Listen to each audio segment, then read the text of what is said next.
urinary system, so it's not only kidney there. Just to show that there is another tumor that actually suffers more tumors. We had this again last year. Yes, this slide maybe from the last year. Yeah. So it's a bladder. How do you know it's a bladder? Do you remember? Only in this area you have some normal appearing urothelium. Do you see? Urothelium, because these are columnar cells that each of them reaches the basal membrane, but the nuclei are not normally located at the basal membrane, but they are climbing upwards. And you could see them as multiple layers of cells there.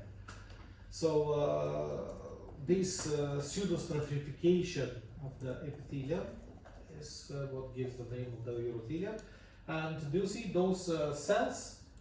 To protect the mucosa at the top, they make they get flat like an umbrella. That's why they call them umbrella cells.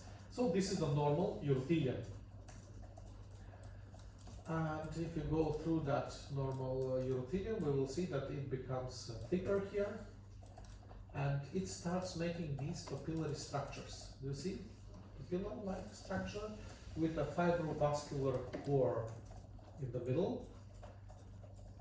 Okay, you can see that those papillary structures become even bigger.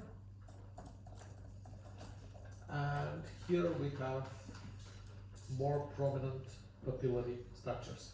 Do you see the fibrovascular cores in those papillas? So, and the papillary epithelium becomes very, very thick. If it gets more than 7 rows of glands, it is considered a tumor. And if you see such a thing, for example, you have 2 neighboring papillae, but you cannot define which cell belongs to which papilla because there is a merger of the papillary epithelium. There is fusion of that papillary epithelium. So because of that fusion of the epithelium, we define this as a malignant tumor. And it behaves like a malignant tumor.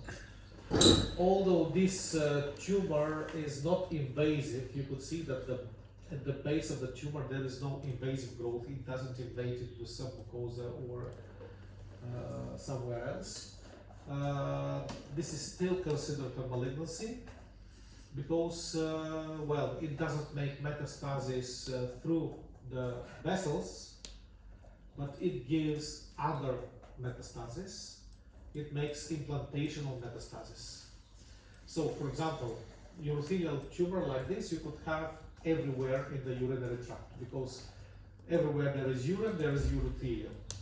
And if there is, for example, a urothelial tumor, that's such kind of papillary urothelial cancer in the kidney, some of the tumor cells will go with the urine and they could implant in the ureter, in the bladder, in the urethra, all the way down.